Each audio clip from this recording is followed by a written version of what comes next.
Bem-vindos! Estamos aqui no Ficcionários, onde a ficção dos seus sonhos se torna realidade. Aqui hoje, dia agraciado, abençoado com Fernando Faria, Amém. especialista, olha, em crédito, garantia e estratégia de investimento. Hoje o dia vai ser especial. A gente vai falar, né, Fernandão?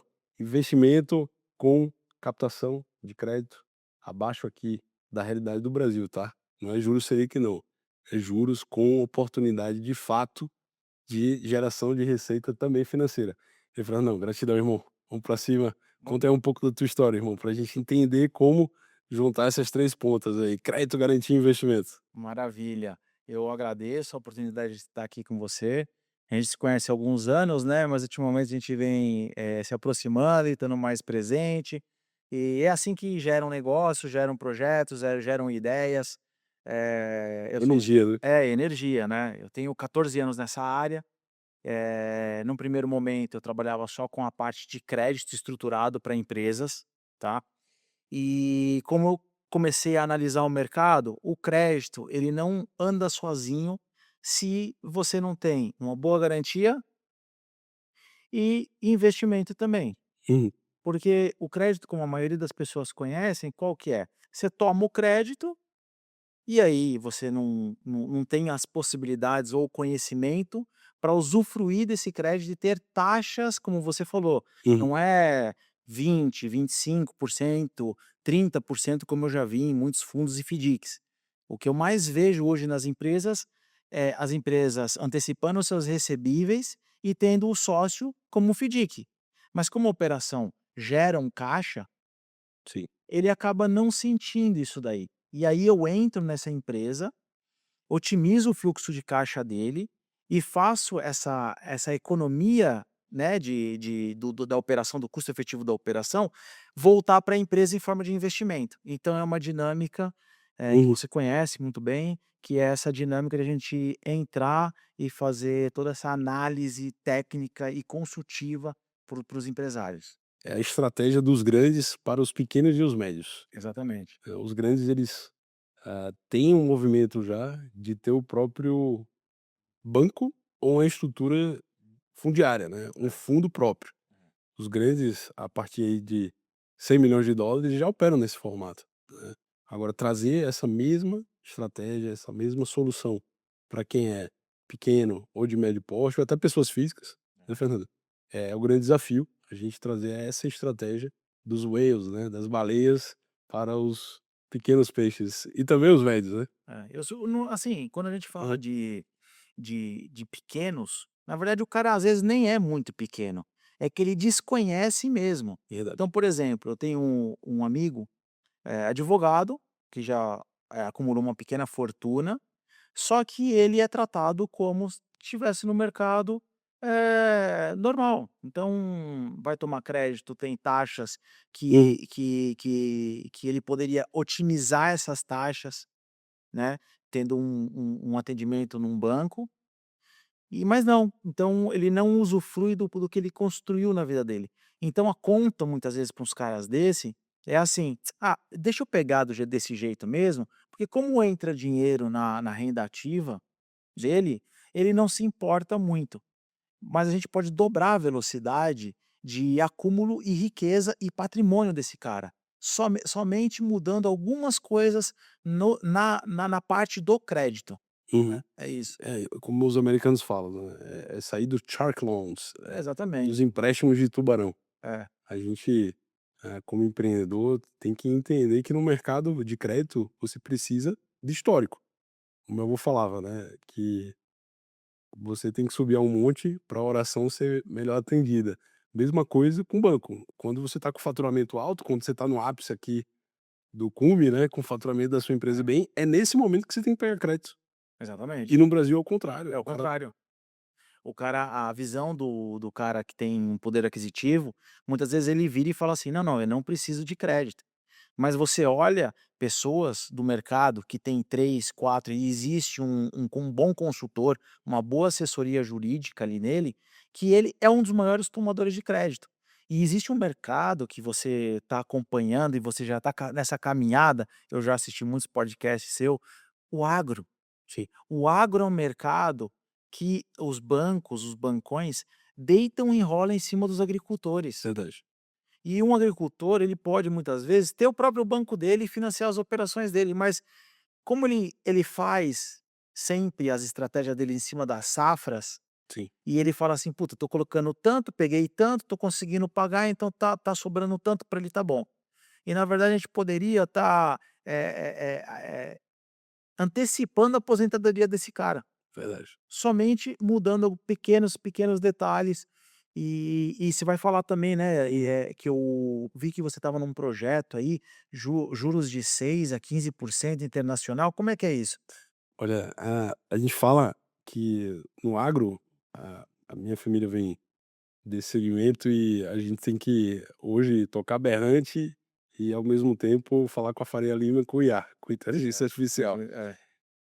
Mas para a gente falar com o produtor rural de forma bem simples, basicamente o que é comum no mercado agro, em termos de crédito, é a operação, como você bem citou, da antecipação do safra. E a antecipação de safra, ela com juros de mercado brasileiro, sempre vinculados ali à Selic, né. E essa operação, ela pode ser direcionada para o mercado externo, porque o agro está baseado em commodities. Então a commodity ela tem a perspectiva, de lastro já em dólar. Então o acesso ao crédito ao produtor rural de pequeno ou médio porte pode ser também em dólar, porque o que ele está vendendo sofre a variação cambial de acordo com a commodity, que é em dólar. O que a gente direciona é governança. Vamos pegar um produtor rural que às vezes está faturando no CPF 300 milhões de reais. A gente tem vários casos com esse formato, de produtores rurais faturando de 60 a 600 milhões por ano pelo CPF. E se ele montar uma estrutura de pessoa jurídica para aumentar esse recurso, a empresa brasileira ter uma coligada no exterior, por exemplo, Estados Unidos, Canadá, Europa, ou mesmo Hong Kong, né, para o mercado asiático, é a melhor direção a seguir. E essa empresa fora do Brasil, ela tem um CNPJ, ela ser nacionalizada, aí você já constitui o produtor rural como uma multinacional, de um homem só. É, e tem fundos, né, Sim, que adoram esse tipo de projeto. exato. E quando o fundo conecta, isso a terceira geração já está despertando para isso. A terceira geração de sucessores do agro, isso eu falo produtor rural, tanto o agricultor, a partir de 10 mil hectares, o pecuarista também, a partir de 1.000 hectares. Esse formato de operação faz muito sentido para a terceira geração. Então, o produtor rural lá que começou, no caso, meus avós, né, que iniciaram a operação de forma muito rudimentar, a gente fala com a foice e a enxada nos dentes, né, desbravando de fato o Brasil. E a terceira geração que foi estudar fora, que já tem esse tipo de percepção que o mercado de crédito ele não é apenas nacional, ele é internacional. E essa estrutura de governança hoje, ela está muito acessível, a informação ela está rápida, né. Apenas uma viagem você já consegue abrir a sua empresa fora Exatamente. do Brasil e montar e fincar a bandeira lá fora para conversar com outros fundos. E esse recurso vai para a sua empresa, fora do Brasil, e a empresa fora do Brasil ela é sócia da sua empresa brasileira e o dinheiro vem como investimento.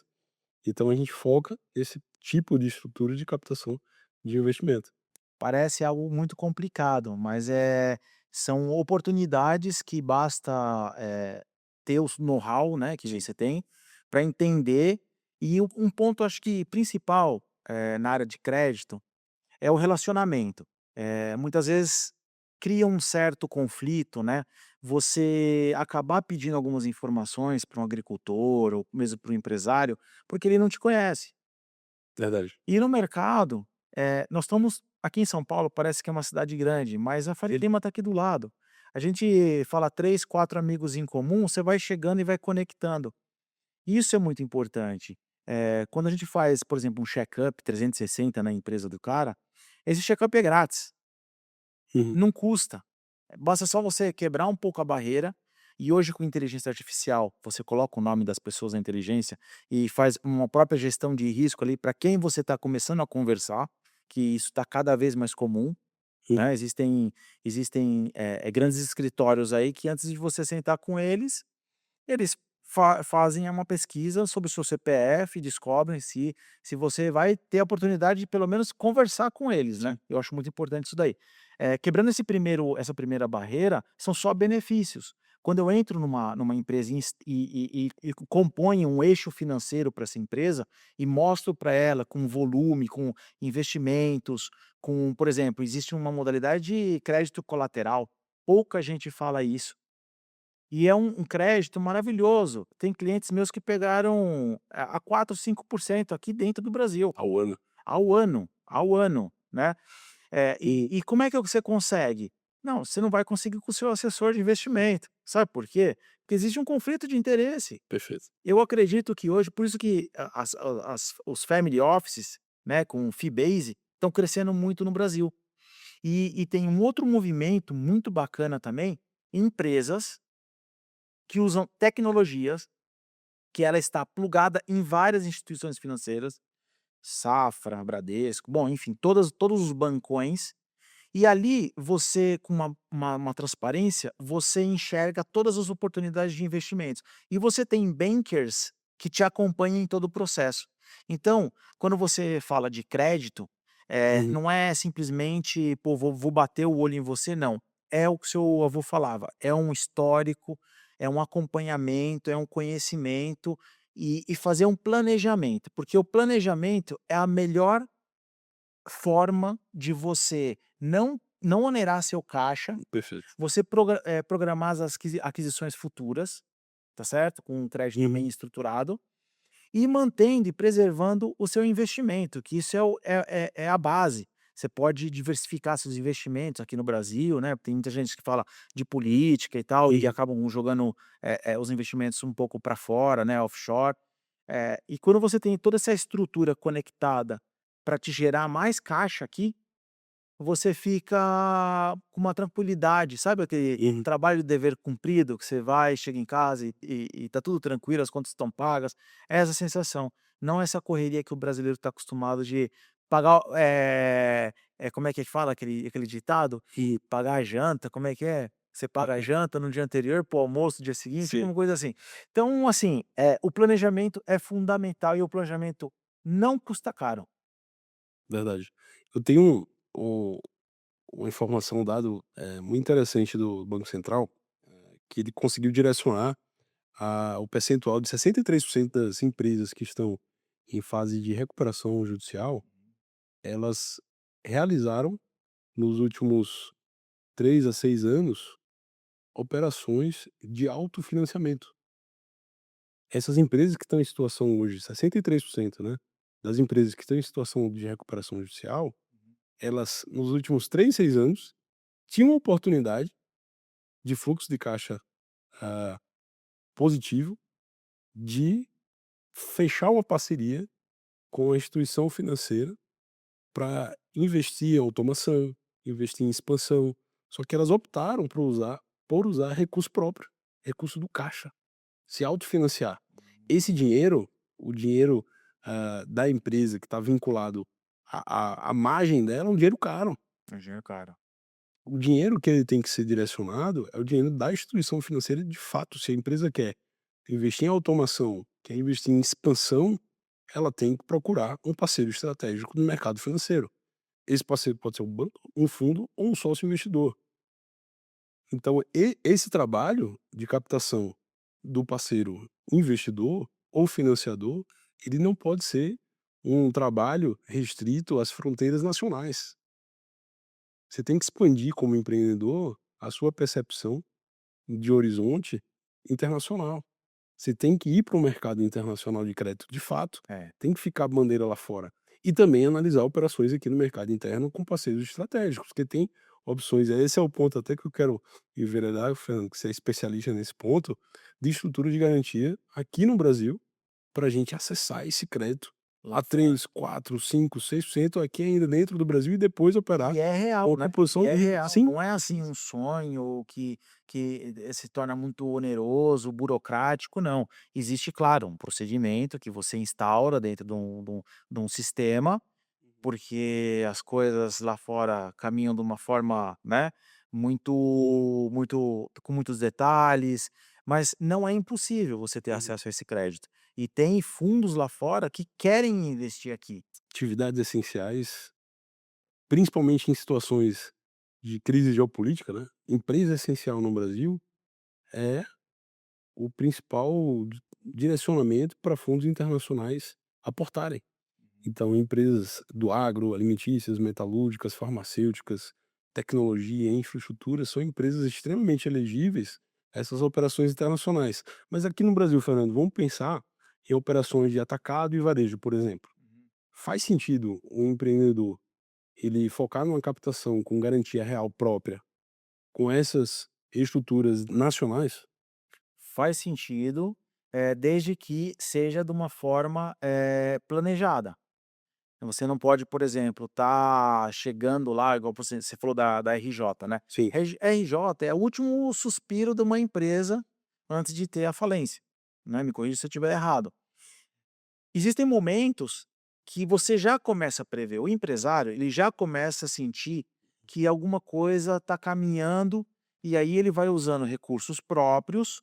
Quando se esgota os recursos próprios, né, você pode ver quantos empresários já não bateu no peito e falou assim: "Ah, minha empresa nunca tomou crédito". exatamente. Eu olho isso daí, eu não sei se eu dou parabéns para o cara, né, na verdade eu vou dar parabéns porque eu sou muito político, Empreendedor né. merece, de toda forma. Eu dou um Hã. parabéns para ele, mas no fundo eu falo: "Nossa, ele poderia". É um custo oportunidade. É o custo de oportunidade. Sim. Então, muitas pessoas acabam não indo para esse caminho, porque vão tentando aguentar com recursos próprios, e aí eles vão pegar o crédito quando já estão aqui com a água no nariz.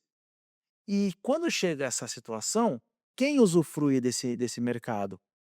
Os bancos, os Sim, FDICs, os fundos. O banco, ele vai declinar, porque nesse processo de ele conseguir o crédito, o banco já esgotou a fonte.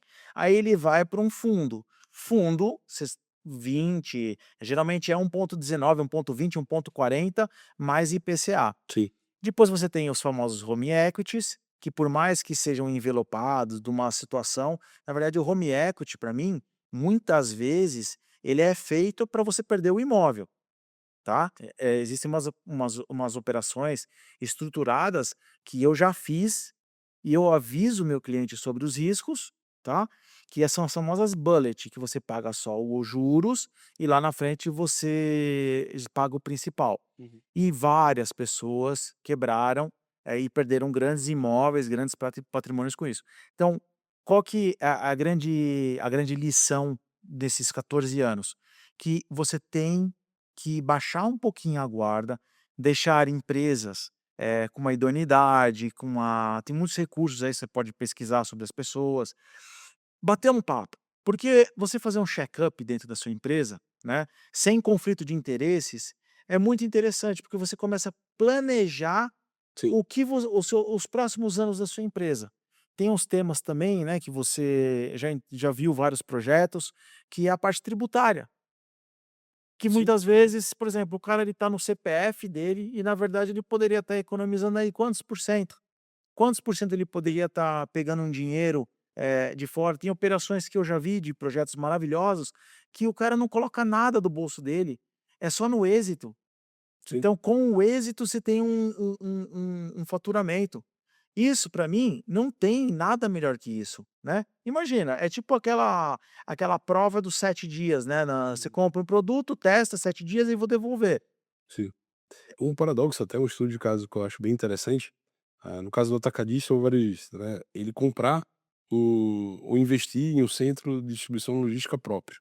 Certo. Ele investir, vamos supor, R$ 100 milhões no centro de logística próprio. Ele, ah, realizar o imobilizado, ele realizar o investimento em infraestrutura, em obra civil. Qual é hoje a alternativa, até numa realidade de juros base de 15% ao ano, não é melhor esse investidor, esse empresário, realizar um BTS, um Build to Suit, ele contratar uma empresa que construa, que oferte esse ativo imobilizado e ele fazer um cálculo de custo da oportunidade? É melhor ter aqui, R$ 30 milhões rentabilizando 15% ao ano, ou é melhor eu ter uma operação de locação dessa estrutura e Exatamente, não imobilizar esse ativo. exatamente. Até porque o grande ativo das empresas, quando a gente analisa as operações, ah, de valuation, né, precificar de fato quanto a empresa vale no mercado, a estrutura imobiliária, ela não representa muitas vezes nem 10% do valor da operação, porque as métricas de valuation das operações, corporativas, das companhias, ela está pautada na margem da operação em si, e não dos imóveis que estão eventualmente vinculados. Então, às vezes, é melhor, se em caso de ativos próprios, as empresas terem as estruturas, não incorporadas ao CNPJ da companhia principal. Até mesmo para risco, né. Isso, a questão de proteção patrimonial, você Exatamente. criar uma estrutura, de uma holding, né, que vai ser o lastro, né, das operações dos ativos, tanto imobiliários quanto também os ativos mobiliários, né, somente em relação ao maquinário.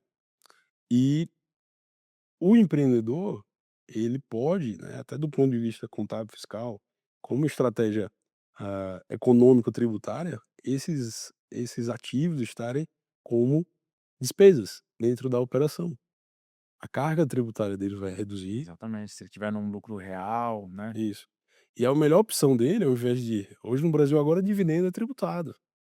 Então, é melhor o empreendedor encarar, por exemplo, uma operação de empréstimo, tendo como garantia as cotas de acionárias da empresa, né, a participação dele na empresa como garantia de um empréstimo.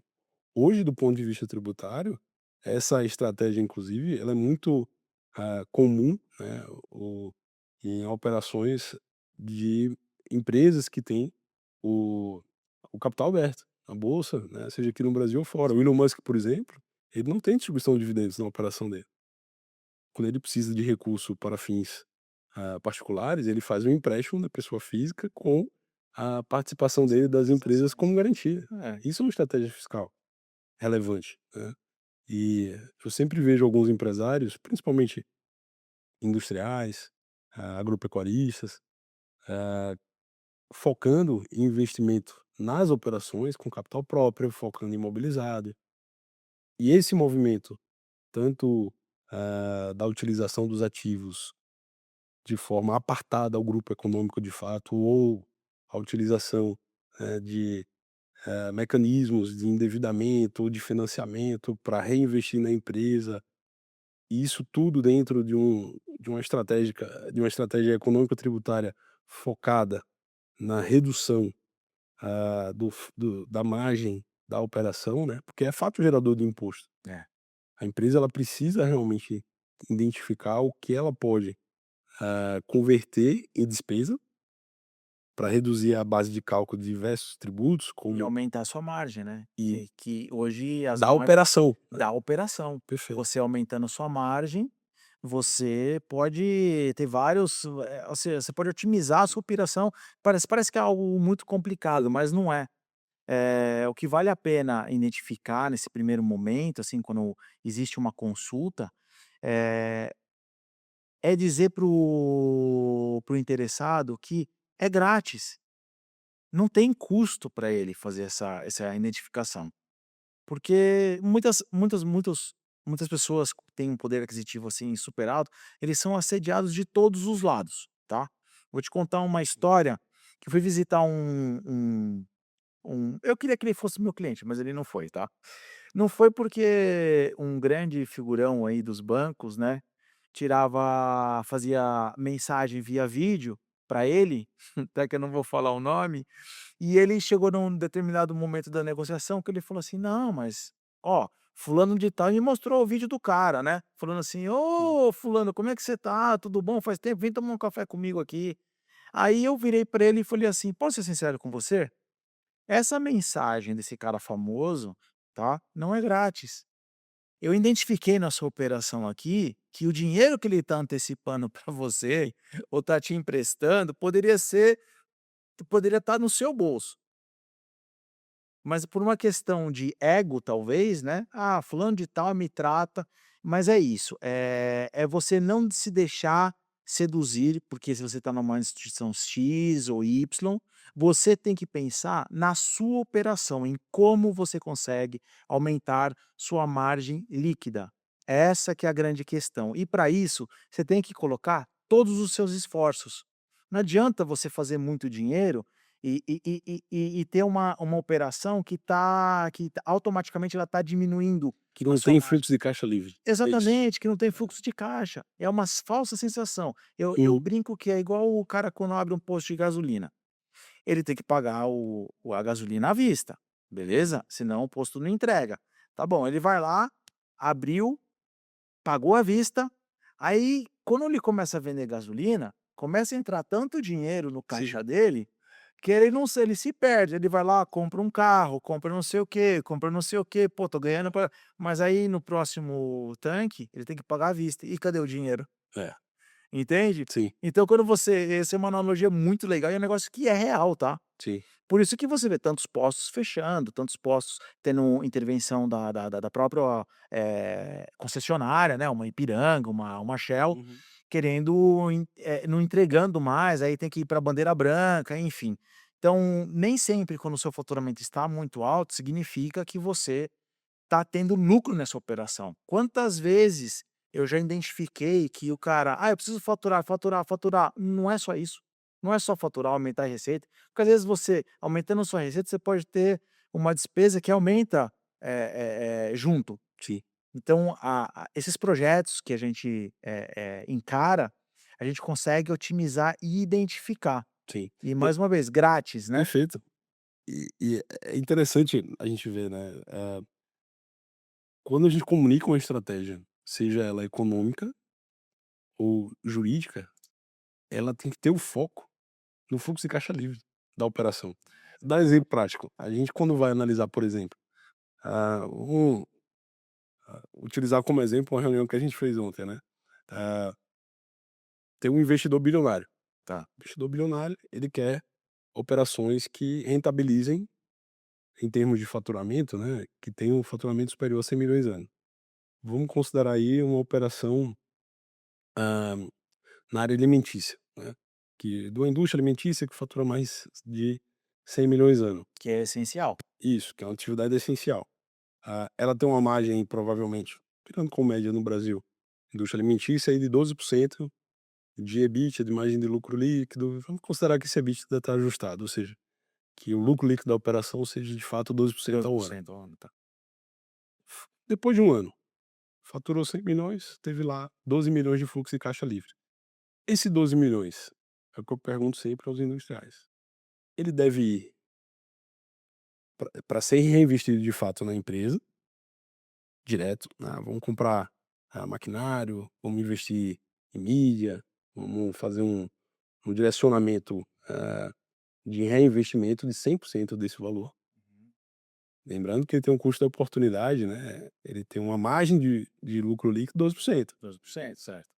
Ou é melhor esse mesmo industrial considerar uma operação aqui no Brasil de crédito estruturado, com garantias reais, que na estrutura operacional industrial ele tem, e ter acesso a uma linha de crédito aqui no Brasil de 6% ao ano ainda, ou ele ir, por exemplo, pegar esse recurso, direcionar essa estrutura de crédito através de uma certificação da garantia que está aqui no Brasil, mas que ela pode ser utilizada também como garantia nos Estados Unidos, por exemplo. A Certo. garantia no Brasil, ele não está fazendo remessa de recurso. Ele tendo uma empresa americana, que é sócia da empresa dele no Brasil, ele pode ter acesso a um crédito fora do Brasil, a exemplo no Bank of America, com a taxa de juros ao ano de 3%. Exatamente. Então o custo da oportunidade dele nos Estados Unidos é 3% e aqui no Brasil é 12%, porque ele está lucrando 12%, ele tem uma margem de lucro 12, líquido de exatamente. 12%. Então, só numa estrutura meramente corporativa, de CNPJ nos Estados Unidos, empresa nacionalizada, ele já teve uma economia aí, rápido, de 9 milhões. De 9 milhões. Rápido, só abrindo o CNPJ lá, trazendo para aqui, certificando uma garantia aqui no Brasil, fazendo, às vezes, uma apólice de seguro-fiança e essa policy sendo realizada por uma empresa E o internacional, ela dinheiro vai tendo um rendimento aqui de Selic. isso, perfeito. Então o custo de Sim, oportunidade dele é maior que 12%, porque ele exatamente, vai rentabilizar mais 15 minimamente ao ano, aqui exatamente. no Brasil. Mal aplicado, né, tem operações melhores. Isso é o que os grandes banqueiros fazem, que é o Isso, carry trade. perfeito. Simplesmente, só que o carry trade, você assim, a ideia não é, trazer aqui, a gente está trazendo, Elon Musk e tal, e a pessoa, o empresário, falar: V2. "Não é para mim". Você não pode pensar nisso, você tem que pensar: "Por que que eu não entendo desse mercado?". Você tem que refletir. Sabe como eu vou falar o segredo do sucesso? Hum, Começa pequeno, pensa grande e cresce rápido. Essa é uma operação que dá para começar pequeno. dá pra começar pequeno. Você não precisa colocar toda a sua margem, né, de lucro líquido da operação com Vai esse tipo de sem estrutura, exatamente, é. vamos dizer, heterodoxa, né, mais complexa. Não, começa pequeno. Vai Pega lá entendendo a um operação. por cento, 5%, 10% do seu fluxo de caixa livre para a composição dessa estrutura internacional. A gente não pode, como empreendedor, depender somente da economia nacional. Não pode. Não pode.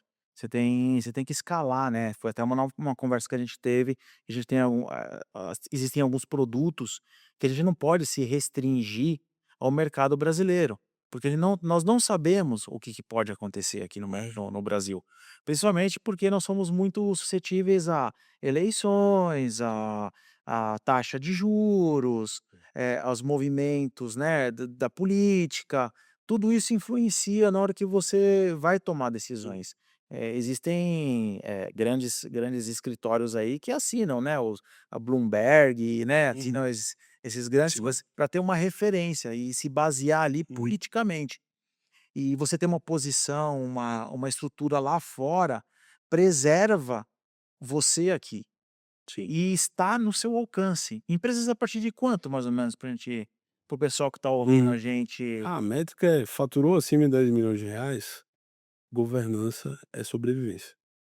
Governança em padrão internacional. É ter a contabilidade em inglês no padrão internacional. É ter uma estrutura, de regime contábil que considere as despesas de forma, integrada ao fato gerador do imposto. Por exemplo, se eu colocar mais despesa na minha empresa, eu reduzo a minha base de tributação. Sim. E às vezes tem empresário que fica no simples, que fica no lucro presumido, tendo mais de 30% de despesas com insumos.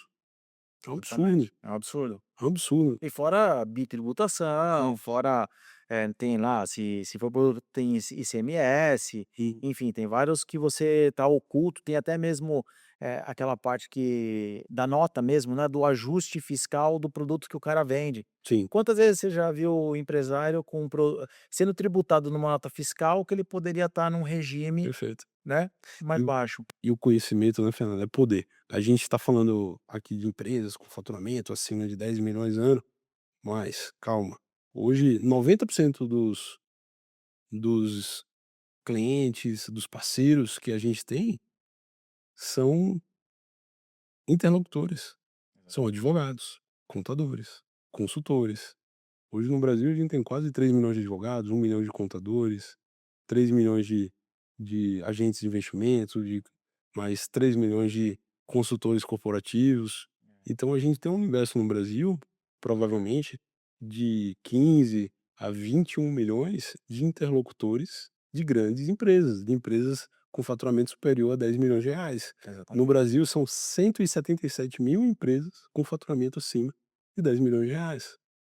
São 53 mil empresas com faturamento acima de R$ 60 milhões. Então, o Brasil ele tem um universo pujante de empresas com faturamento relevante e com vários tipos de interlocutores que podem rentabilizar com essas estratégias. Eu vou lançar um desafio aqui para o pessoal que está ouvindo a gente e que são esses interlocutores que estão ali, né, entre as grandes empresas, que eles, façam perguntas, depois vai ter o canal que a gente vai deixar aí, Sim, faça perguntas, dúvidas e faça uma reflexão. Pensa comigo, pelo menos na sua semana, você se dedicar 3 horas para você tentar identificar as perguntas que vão ser feitas para nós. Talvez seja um mundo distante para você, mas dá para você, tentar entender ou tentar trazer um negócio, até mesmo para você se diferenciar dos demais, porque você sabe, né, advogados tem muitos advogados.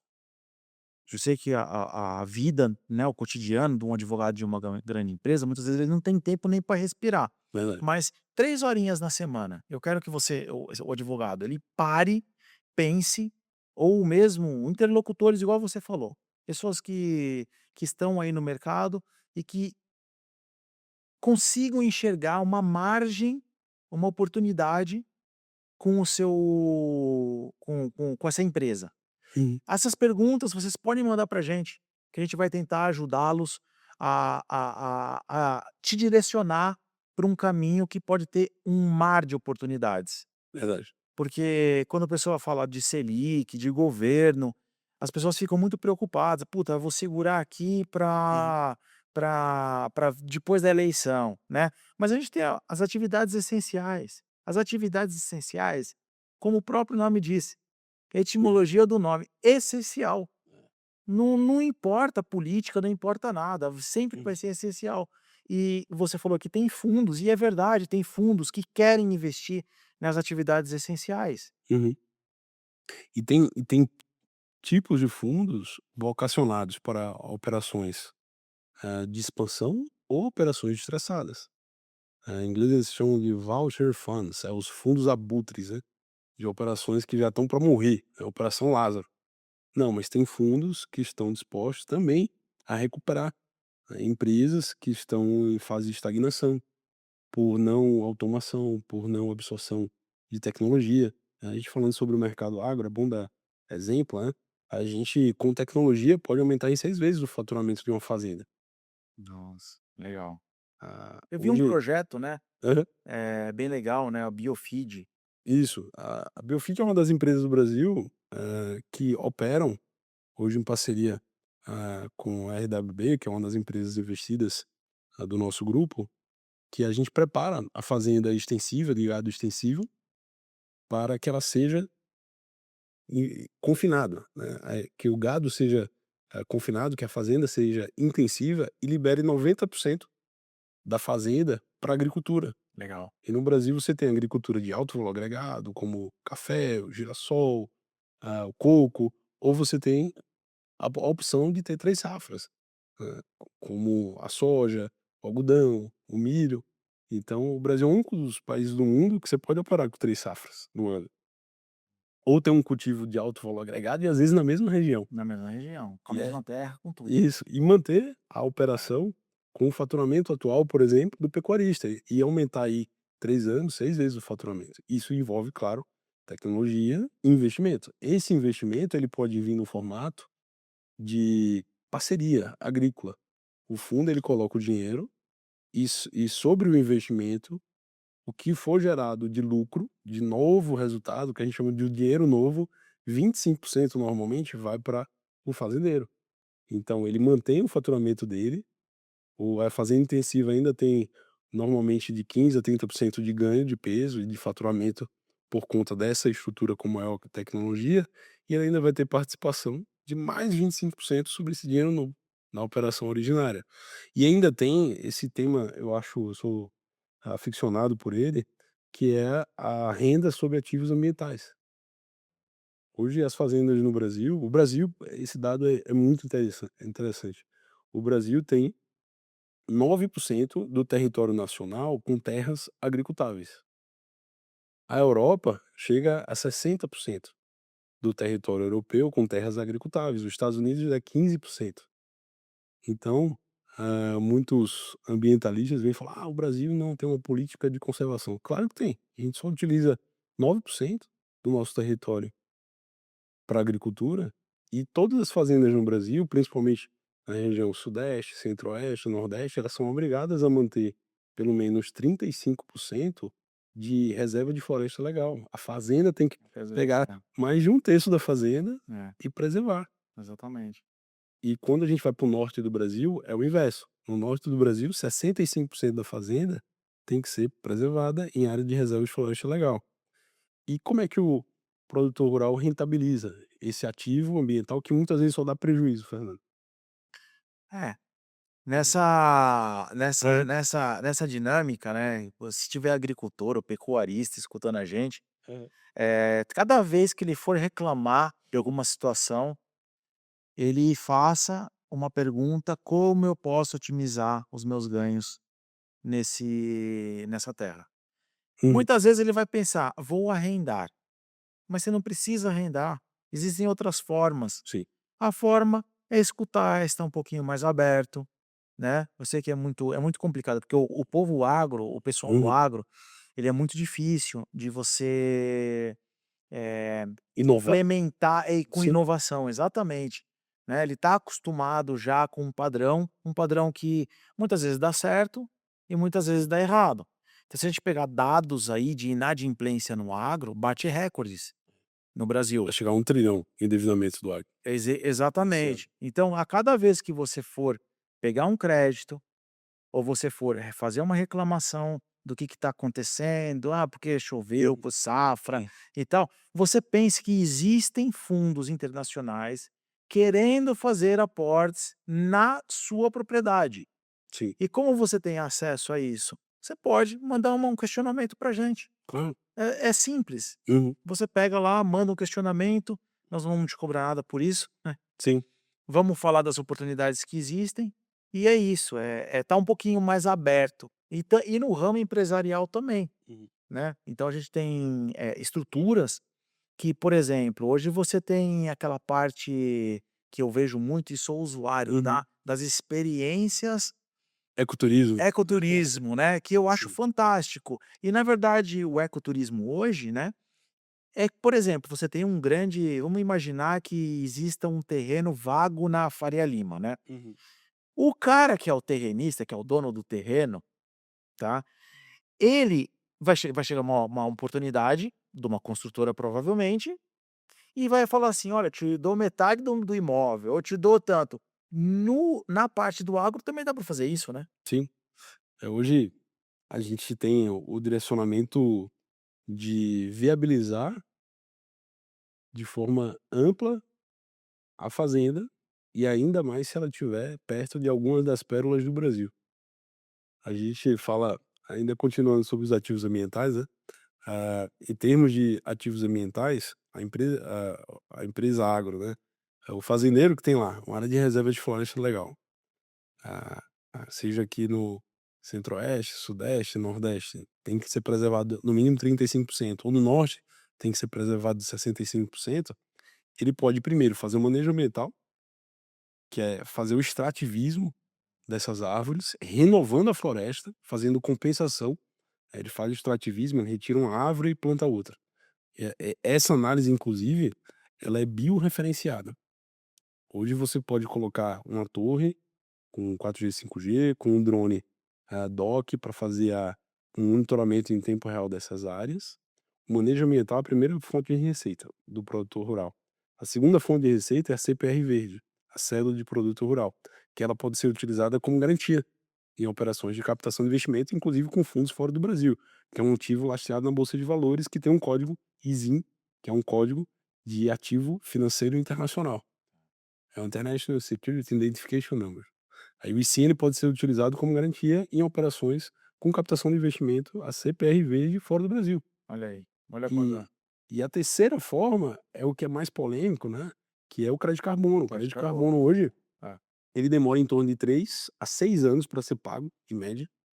Você, o empreendedor, o produtor rural, com a certificação internacional do crédito de carbono, ele pode viabilizar o valor venal da área dele com o ativo ambiental certificado a cada 3 6 anos, a cada ciclo aí, vamos falar de forma conservadora, a cada ciclo de 6 anos, o produtor rural pode rentabilizar o valor venal da fazenda dele. exatamente. E aí quem sabe disso? Se a gente vai sentar para conversar com um agricultor, ele não sabe Sim. isso daí. E às vezes a gente como empreendedor tem que investir nessa certificação em favor do produtor rural, que às vezes não acredita nessa estrutura. É. "Tá bom, você não acredita? Então vamos investir junto? Eu faço o investimento e a gente divide o resultado meio a meio, Sussex Do resultado, né, do resultado". do resultado, porque a operação que É, ele tá lá já rentabilizando é dele, é dele. é dele. A gente tá falando sobre, a gente chama de COGA, né, Cash on Green Assets, que seria a renda sobre ativos ambientais. Mas voltando à questão do ecoturismo, que eu sou apaixonado também, É, aí envolve a parte de alma, coração e poesia nossa, né. A gente colocar, por exemplo, a gente identificou que aquela fazenda tá numa área que é uma pérola do Brasil, Chapada dos Veadeiros, Guimarães, Chapada Diamantina, aqui mais perto também, Campos do Campo Jordão. Jordão, São Miguel dos Milagres, Preá, áreas que são, que tem, eu falo que o que tem água dá certo. Tem rio, tem cachoeira, tem mar, tem lago, e o que tem cavalo mais ainda. Dá, a gente ama cavalo também, É, né. então se a gente combinar uma estrutura de ecoturismo com experiências, pode ser experiências equestres, no caso, no nordeste do Brasil, mergulho, kitesurf, windsurf, ou aqui a gente tá Campo Jordão, Campos do Gramado, Jordão, né, é, o Gramado. turismo temporada, de frio, que pode envolver também, atividades de trilha, arborismo. Olha, não tem como o fazendeiro disponibilizar o contrato que a gente sempre direciona é uma cessão de direito de uso de superfície.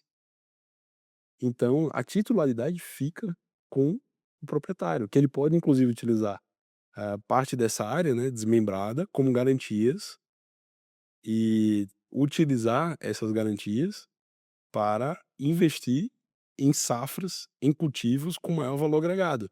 Imagina, a gente vai lá em Campo de Jordão, e propõe um projeto de ecoturismo com o dono de uma área, a gente fazer casas conceito, com venda de cotas para empresas bonificarem colaboradores ou dias Colaboradores, é. especiais, e nessa mesma área a gente implantar um cultivo de alto valor agregado. A gente falou em Campo Jordão, né, pô, essa é uma área extraordinária para uva, blueberry, ou o gado de alto valor agregado, o boi wagyu Boi japonês, wagyu japonês, é. ou ainda a gente colocar lá azeitona. Ou outras regiões do Brasil que você tem a opção de cultivo, de café, pistache, girassol, alto valor agregado. A gente tem que sair, sem falar dos hortifrutis, né, que você vai para regiões do Brasil, que investiram em hortifruti, as cidades são extremamente prósperas.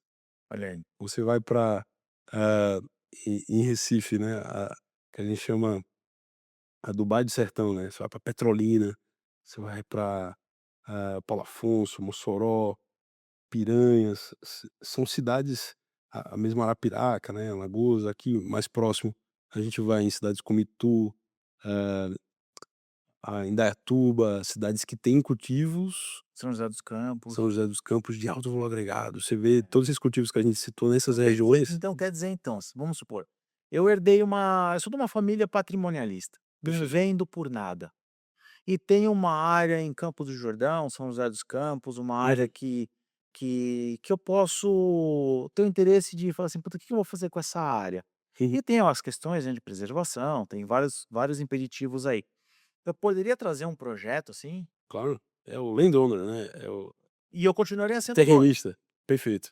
Isso é Ah, importante. É. o modelo de negócio que é muito interessante para o terrenista é ele manter a propriedade, né, a titularidade do imóvel, não é uma incorporação. Esse modelo de negócio é bem conhecido, nos Estados Unidos, country clubs, golf clubs.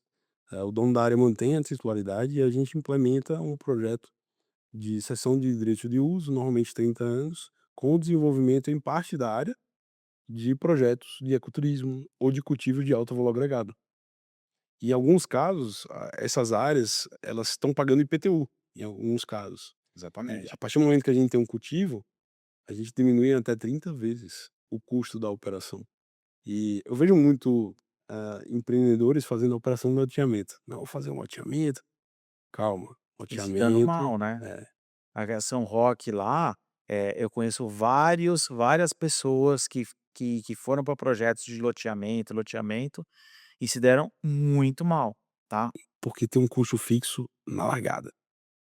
Você tem um custo elevado para, no loteamento, você implantar a parte de infraestrutura, de acesso, elétrica, hidráulica. Para lotear você precisa, de fato, fazer antecipadamente essa infra. E você se enquadra como, contribuinte de imposto predial territorial urbano. Se você comparar com o ITR, a diferença em alguns casos chega a 30 vezes mais. 30 vezes mais, é. E não interessa se você está vendendo ou não, você vai ter que pagar o IPTU de qualquer forma. Já o proprietário de uma fazenda, se ele manter a atividade rural e implantar albergues rurais na forma de casas-conceito, para implantar o ecoturismo, ele consegue, direcionar o empreendimento, né, ainda pagando o ITR, Imposto Territorial Rural. É equivalente a uma operação de resort, mas não é um resort. É um clube de experiência com uma associação, às vezes, de, ah, de ecoturismo e de agricultura familiar. Porque são cultivos que você precisa de famílias integradas à operação, né. E isso gera até um êxodo, inverso, né. Muitas famílias em regiões, em comunidades interioranas que foram parte da família foi para a cidade, Na né, cidade, ela você pode retornar para um cultivo de alto valor agregado. Que dá uma margem de lucro muito interessante, né, exatamente. margem de lucro superior a 30% ao ano. Com o processo, né. Se Isso. instaura um processo, a terra continua, você não fica só ali esperando a rentabilidade da terra, Uhum. você tem vários benefícios, e a gente consegue atender também em muitos casos onde falta liquidez pro dono da terra. Hoje o que eu mais vejo quando eu vou sentar para conversar com determinados donos de terra, não tem liquidez, Sim, mas não tem importância. A sua terra já é a nossa já é o no é um começo pra gente sim. ter um relacionamento.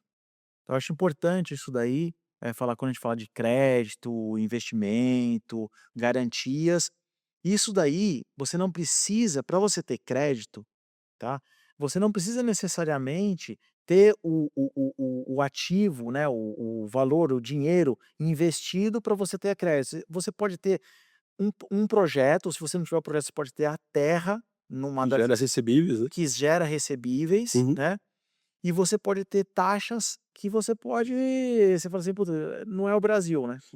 Essa que Verdade. é essa que é a grande questão e porque assim, qual que é a maior dificuldade, né, eu sei responder essa Uhum. pergunta. Qual que é a maior dificuldade? Porque é uma coisa tão boa, né, você ter Uhum. imagina você tem uma terra lá em, sei lá, Piracaia.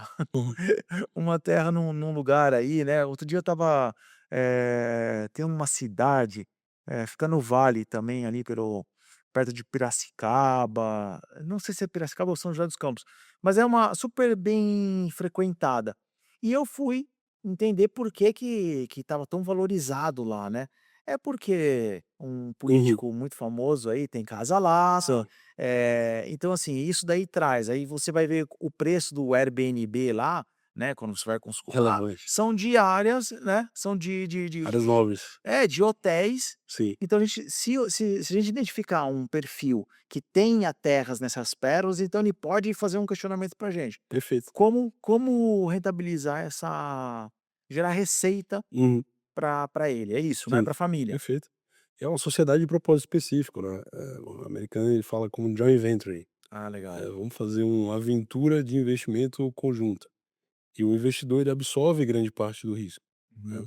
E essa estrutura de clube de experiência, por exemplo, ela é muito interessante, porque você pode, a partir do projeto idealizado, começar a vender as cotas, né, que viabilizam, o projeto em fase de pré-lançamento, sem que o investidor, ou o próprio terrenista tem que fazer, ah, grandes investimentos que geram risco vinculado de infraestrutura, de acessibilidade, de hidráulica, de elétrica, ou mesmo de conversão daquela, unidade, né, da terra em uma operação que seja fato gerador de IPTU, né, que é um grande risco, né, de despesa fixa que o terrenista passa a ter. Então a gente tem a opção de viabilizar um projeto na fase pré-lançamento, sem ter custos fixos vinculados ainda na operação. E uma dúvida que eu tenho, assim, se eu vou comprar sou uma empresa, Uhum. quero comprar uma cota, uma participação desse projeto, para bonificar justamente os meus funcionários. É o ESG, né, É. Governo Social Que eu Ambiental. teria que fazer? Como é que Uhum. eu me Sim, explica um pouquinho esse negócio de ação preferencial, como é que funciona? isso. A parte da sociedade de propósito específico, ela se constitui como uma empresa Uhum. de capital fechado.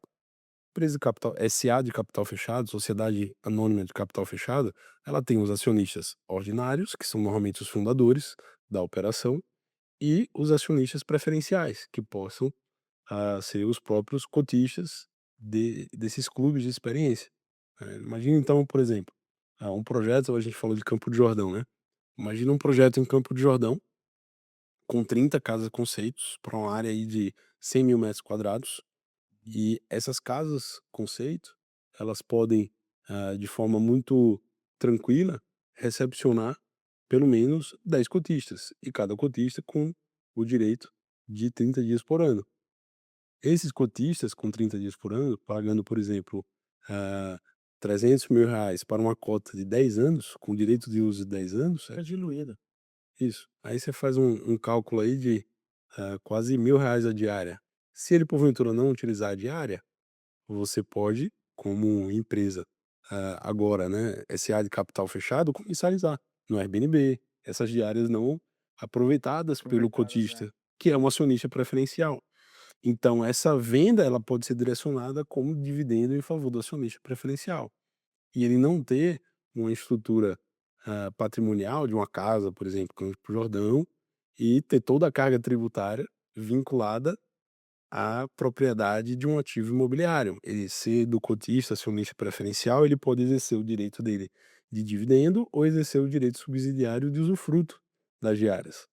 Ah, e essa opção, das cotas, elas podem ser por tempo determinado, aí seria um contrato de SPE, Sociedade de Propósito Específico, de 10 a 30 anos, ou se a área for integrada ao projeto, né, se a área tiver em nome dessa nova empresa, aí seria uma sociedade em conta de participação e a cota seria vitalícia.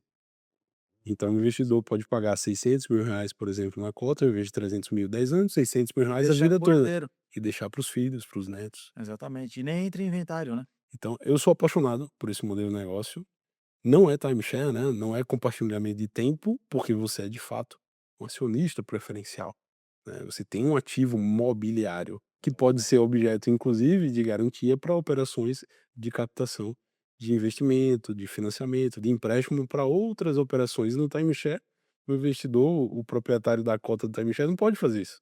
Não pode usar a Exatamente. cota do timeshare como garantia Exatamente. em uma operação, ah, de captação de financiamento, né. Mas o acionista preferencial da empresa pode. Te dá muita flexibilidade, né. Ou venda, né, também. Ou venda. Isso, Exatamente. da ação preferencial que carrega o direito ao dividendo ou o direito ao usufruto dessa operação. Para você ver, né, que uma palavra chamada crédito, ela tem muitos caminhos a serem tomados e não é basicamente aquilo lá: "É, eu vou lá e vou pedir um crédito". Não, vamos entender de forma consultiva como a gente pode te oferecer o melhor custo, o melhor benefício para te entregar um crédito. Essa que é a ideia, Exato. né, eu acho que é o futuro também. E olhando o lado humano da operação, né, a gente tem um projeto como esse, de um clube de experiência, com a associação de agricultura familiar, com a integração da comunidade, com a manutenção da reserva de floresta legal, com a certificação dos ativos ambientais, com investimento em cultivos de alto valor agregado. Às vezes a fazenda ela é de monocultura de cana-de-açúcar, só que a região é propícia ao café. O café por hectare é 30 vezes mais rentável do que a cana-de-açúcar. Exatamente. Às vezes a área também ela não é favorável à cafeicultura, mas ela pode ser favorável ao girassol, que é 15 vezes mais rentável do que um cultivo, ah, de cana-de-açúcar, como a gente citou, ou mesmo de gado extensivo. Exatamente. Então o caminho é utilizar e analisar. Hoje tecnologia, a gente tem, ah, ferramentas como o drone multiespectral, que ele consegue identificar até a composição mineral do solo pelo LiDAR, pelo radar infravermelho. E ele consegue, de forma bem assertiva, identificar qual é o melhor cultivo para cada propriedade, com um voo, um voo de uma Nossa, hora, maravilhoso, né.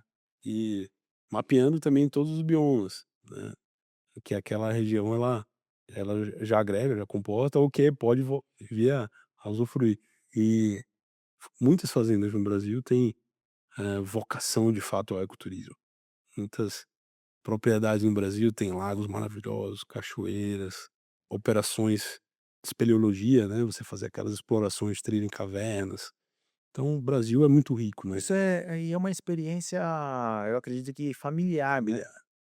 A ideia é trazer, né, para assim, um Sim. pouquinho do concreto e Uhum. levar os filhos mesmo É para contemplativo, né. exatamente, né, contemplar essa natureza que a gente tem, Tá essa certo, a gente é mais feliz.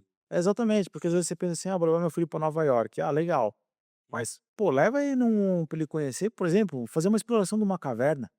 Imagina ter um ecoturismo num ambiente de caverna, né, Uhum. ou ir para Campos do Jordão, vivenciar ali, Uhum. momentos prazerosos, Os hum, vales, os fazer vales, trilha de bicicleta, fazer UTV, né. um cross country com É, um cavalo. cavalo, É. né. Essa Exato. essa essa comunicação e a gente esteve aí na época de Santo Uhum. Amaro, que eles estão fazendo muitas benfeitorias lá, um trabalho maravilhoso, Uhum. E é e um oásis, né, em São Paulo. e é um oásis em São Paulo. A gen na nas nossas reuniões, quando eu vou fazer Uhum. reunião lá, eu desfruto. Você Eu desliga, a gente renova, né. dá uma renovada. Então acho que, o ecoturismo tem muito a agregar, então se tiver também donos de terrenos aí Sim. numa dessas pérolas, pode mandar mensagem aí pra gente, e nós vamos entender a dinam o que a gente pode ajudar e agregar e somar. Gratidão, Fernandão. Excelente, troca aqui, compartilhar sempre essas experiências, essas estratégias aí Exatamente. de garantia, crédito e investimento. Investimento, É oportunidade única estar sempre contigo, amigo. Tem muita coisa boa aí por vir, né. com certeza. Energia que não falta da nossa parte, né. A gente trabalha muito, né. É, e vamos prosperar, né, multiplicar a Não, bênção, ser não. mensageiro de milagre também, né, que É isso aí, acontece, eles é isso aí, acontecem. é isso aí. Gente, fica com a gente pra mais. Valeu, Fernandão. Obrigado, viu. Foi uma honra estar aqui, tá bom? Valeu, fica com a gente. Abraço. Tchau, tchau.